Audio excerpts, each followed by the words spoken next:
खुलुमबाय आं सिबिरानि ब्रह्म नोंथांमोनखौ आंनि एसबी बड' निउज चेनेलाव गासैखौबो बरायबावनाय थाबाय। नोंथांमोननि थाखाय आं गोदान मोनसे भिडिअ लानानै फैबावबाय। अन्नानै भिडिअखौ जोबजासिम नायलांदो।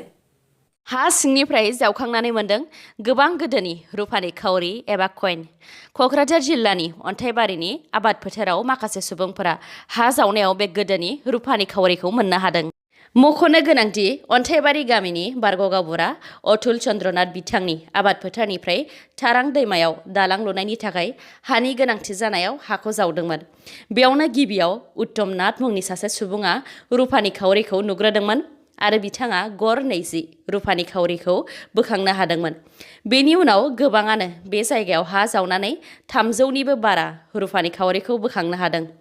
जावखांनानै मोननाय रुफानि खाउरियाव माखासे सावगारिजों लोगोसे रानि भिक्ट'रिया आरो माखासेयाव इस्ट इन्डिया कम्पानि होननानै लिरनाय दङ आरो बेनि उल्था फारसे माखासेयाव 1840 आरो माखासेयाव 1826 लिरनाय दं। खौराङाव मोननाय बायदिब्ला हा बिगोमा बारग' गावबुरा अतुल चन्द्रनाथ बिथाङा रुफानि खाउरिखौ गरसेबो मोननो हायाखै। बिटिआर गोरोबथायाव दफा नं 3.1 गामि दाजाबनाय आरो गामि दानख'नाय दफा दंखायो। गामि दाजाबनाय आरो दानख'नायनि थाखाय आर'जलाइ गथायनायनि समखौ दा फोलावनानै एबा बारायनानै होबावबाय। सिगाङाव आर'जलाइ होनायनि जोबथा समा 15 जानुवारिमोन, दा बेखौ बारायनानै 25 जानुवारि 2021 मायथाइसिम खालामनानै होबाय। आर'जलाइ जमा होनायनि साना 18, 19, 20, 21, 22 आरो 25 जानुवारि। आर'जलाइ जमा होनायनि थंआ Ganesh Chandra Kakati, joint director, directorate of AIRT and SC। बेयाव थांनानै जमा हैनो हागोन, नङाब्ला office of the director, Assam institute of research for tribals and schedule caste, Jawaharlal Nagar, national highway 37, PO Khanapara, Guwahati 781022 आव आर'जलाइखौ दैथायहरनो हागोन। मोनद' हारिनो ST स्टेटास होबाय। बे खोथाखौ बुंथिदों BJP दोलोनि मिरु आफादगिरि एबा नेशनेल प्रेसिडेन्ट JP नाड्डा बिथाङा। बिथां JP नाड्डाया 11 आरो 12 खालार साननैनि हाबाफारि लानानै आसामाव दावबायफैदों। मैया 11 जानुवारियाव सिलचरनि पुलिस पेरेड ग्राउन्डआव BJPनि विजय संकल्प मेलाव बिथां नाड्डाया गाहाय आलासि महरै बाहागो लादोंमोन। बे मेलाव बिथाङा माखासे बिबुंथि लाखिदों। बिथाङा बुंथिदों दि मोनद' हारिनो ST स्टेटास होबाय।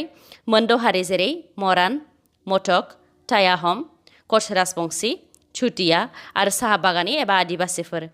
बेफोर खामानिखौ कंग्रेस सोरखारा मावाखैमोन होननानै बुंनायजों लोगोसे बिथाङा बुंथिबावदों दि बर'फोरा 50 बोसोरनिफ्रायनो सोमावसारगासिनोमोन आरो 4,000निबो बारा सुबुंफोरा जिउ खोमादोंमोन।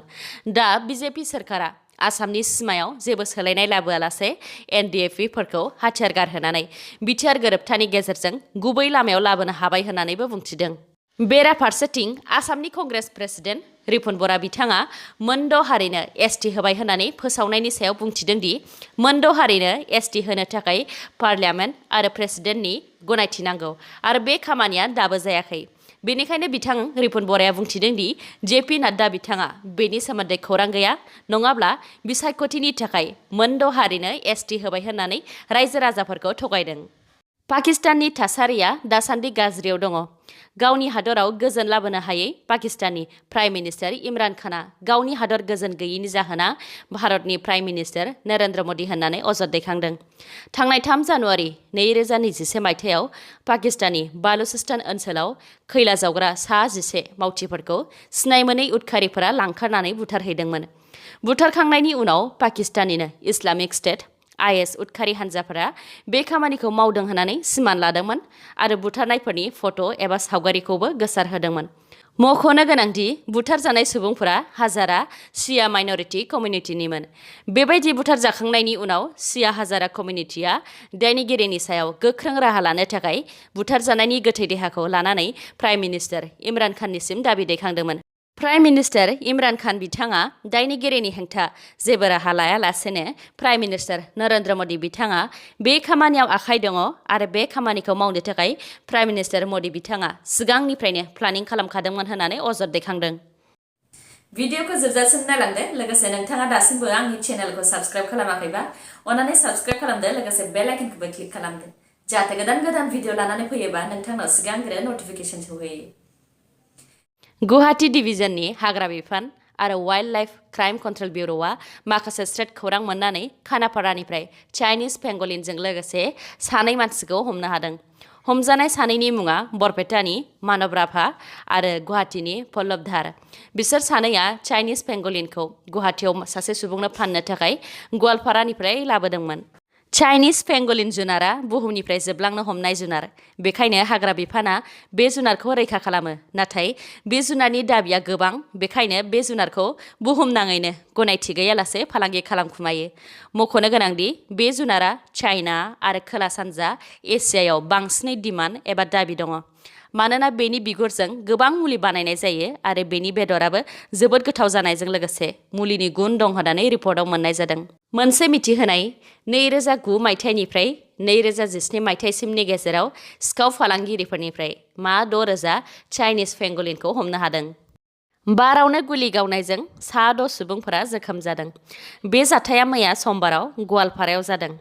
गिबियाव अनिमेश चंद्र राय मुंनि सासे मानसिया गवालपारानि बेलटलायाव देबनाथ मुंनि सासे मानसिनि न'आव थांनानै न'नि मानसिफोरखौ देगार दिन्थिनानै न'नि मुवा बेसादखौ बुफाय बुसि खालामनायजों लोगोसे सना आरो रां लानानै फैदोंमोन। जाथाय जानाय समाव देबनाथ बिथाङा न'आव गैयामोन। उनाव जाथाय जाखांनायनि उनाव खौरां मोननानै अनिमेश चंद्रनि न'सिम थांदोंमोन। देबनाथ बिथाङा अनिमेशनि न'नि लांगोना मोनहैनाय लोगो लोगोनो गोजौनिफ्राय अनिमेश चंद्रआ बारावनो गुलि गावहरदों। बे जाथायाव देबनाथ बिथाङा दुखु मोनाखै, नाथाय गुबुन 6 सुबुंफोरनावसो गुलिया नांदों। गुलि नांजानाय 6खौ दा फाहामथायनि थाखाय हस्पिटालसिम लांनाय जाबाय आरो दायनिगिरि अनिमेश चंद्रखौ पुलिसफोरा हमबाय। फिन खेबसेबाव नेपालनि प्राइम मिनिस्टार केपि शर्मा ओली बिथाङा भारतनि माखासे ओनसोलखौ गावसोरनि आरो बे ओनसोलखौ लाफिनगोन होननानै बुंथिदों। प्राइम मिनिस्टार ओली बिथाङा नेपाल नेशनेल एसेम्ब्लियाव महाखाली दैमानि सानजाथिं थानाय कालापानी, लिम्पियाधुरा आरो लिपु लेक बेफोर जायगाखौ सुगाउली ट्रेटी एबा गोरोबथानि बायदियै गावसोरनि होननानै बुंथिदों आरो भारत सोरखारजों बिनि सोमोन्दै रायज्लायनानै बे हाखौ लाफिनगोन होननानैबो बुंथिदों। फैगौ 14 जानुवारियाव नेपालनि फरेन मिनिस्टारा भारतसिम फैगोन आरो गावसोर बानायनाय गोदान मेप जेराव बेफोर जायगाफोरा दङ बेखौ लानानै भारत सोरखारजों रायज्लायगोन होननानैबो बुंथिदों। थांनाय बोसोर 2020 मायथाइयावबो ओली बिथाङा भारतनि हाखौ लाफादेरनानै गावसोरनि मोनसे मेप बानायदोंमोन आरो हाखौ लानो नागिरदोंमोन। उनाव भारत सोरखारा बेनि हेंथायै गोख्रोङै गसंथेनायाव जेबो खालामनो हायाखैमोन। UPSC, APSC, मेडिकेल आरो इन्जिनियारिंनि थाखाय कचिं सेन्टार खुलिगोन, बे खोथाखौ बुंथिदों एबसुनि प्रेसिडेन्ट दिपेन बर' बिथाङा। बिथाङा खौरांगिरिफोरनि सिगाङाव बुंथिदों दि क'क्राझार आरो उदालगुरि जिल्लायाव UPSC, APSC, मेडिकेल आरो इन्जिनियारिंनि थाखाय पार्मानेन्ट कचिं सेन्टार खुलिनो थाखाय थांखि लादों आरो फैगौ समफोराव बेनि सोमोन्दै सावरायगोन होननानैबो बुंथिदों। बेनि अनगायैबो हाई स्कुल आरो कलेजाव ड्रप आउट एबा फरायनायखौ गारनाय फरायसाफोरनि थाखाय भकेशनेल एन्ड स्किल ट्रेनिं इनस्टिट्युट गायसनगोन, जाहाथे लाइमोनफोरा खामानि एबा साख्रि मावनानै जिउ खुंलांनो हायो होननानैबो बुंथिदों। सुप्रिम कर्टआ आबादारिनि मोनथाम बिलखौ लानानै सावरायनायनि थाखाय मोनसे कमिटि दानो बिथोन होबाय। आबादारिफोरनि जेंनाखौ सुस्रांनो हायैनि थाखाय सोरखारनि सायाव बोराबनाय दिन्थिदों सुप्रिम कर्टआ।